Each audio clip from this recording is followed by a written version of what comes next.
On the edge of the galaxy, far from the civilized worlds of humankind, there existed a planet so hostile, so dangerous, that it had earned its name as the Deathworld. No one had ever attempted to colonize its surface, for the planet's creatures were as deadly as its environment was unforgiving.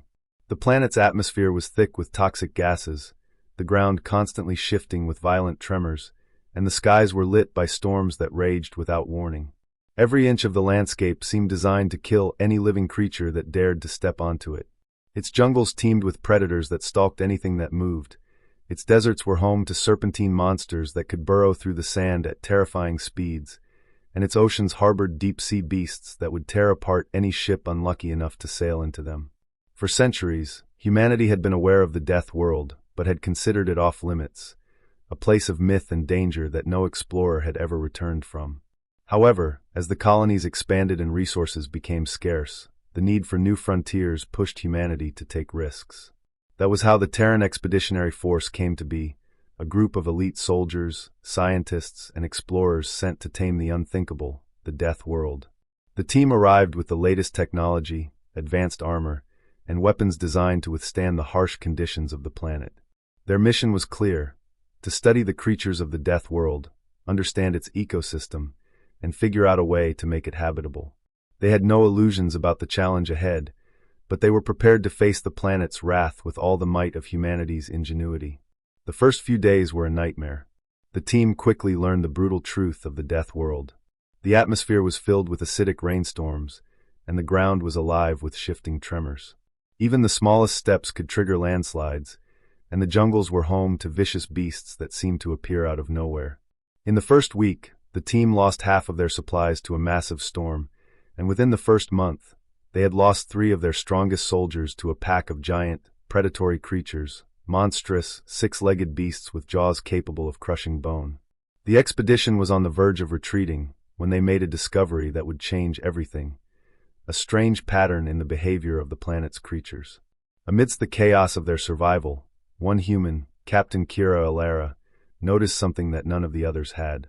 The predators of the Deathworld were not only aggressive, they were organized.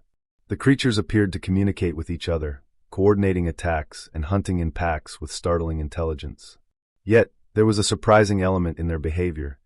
One of the creatures, a colossal, armored reptilian beast, seemed to possess an unusual calmness around Kira. The beast, which the team had identified as a Titan Drac, was massive, with scales that shimmered like molten metal and eyes that glowed with an eerie intelligence. It was the most dangerous creature on the planet, yet Kira found herself facing it, not with fear, but with a strange sense of control. It was then that the team realized what they were witnessing: a possibility to tame the Deathworld's creatures. If a human could bond with one of the most lethal beings on the planet, perhaps they could tame others. Kira, driven by both necessity and a deep understanding of these creatures' behavior, made it her mission to do just that. She began a rigorous process of bonding with the Titan Drac, studying its movements and communicating with it through subtle gestures and signals. Days turned into weeks, and slowly the creature began to respond. It no longer attacked on sight. Instead, it stood by Kira, as if awaiting her commands. It was an unprecedented development, one that promised to change the nature of humanity's relationship with the Deathworld forever. Soon after, the rest of the team followed Kira's lead. The soldiers began to train with the planet's less deadly creatures, while the scientists worked tirelessly to understand the genetic makeup of the beasts, hoping to unlock the secret to taming more. It was not an easy task. The creatures were powerful and would not be tamed by force alone.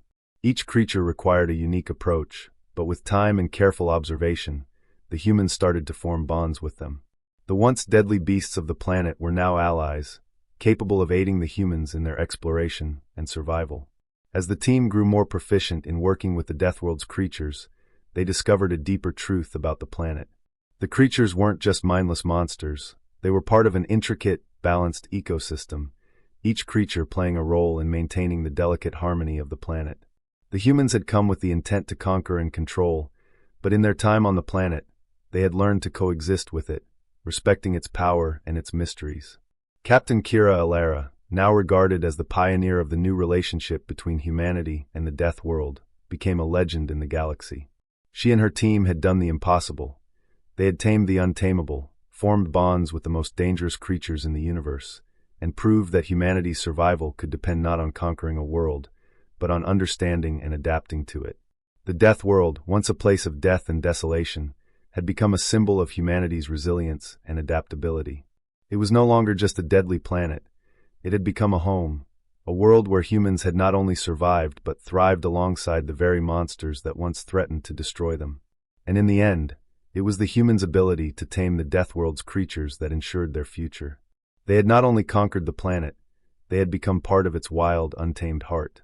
The story of Kira Elara and the Death World would live on as a testament to humanity's courage, intelligence, and their ability to transform the most hostile environments into places of opportunity. It was a lesson that would echo through the stars for centuries to come, that even the deadliest of worlds could become a sanctuary as long as one had the wisdom to tame it.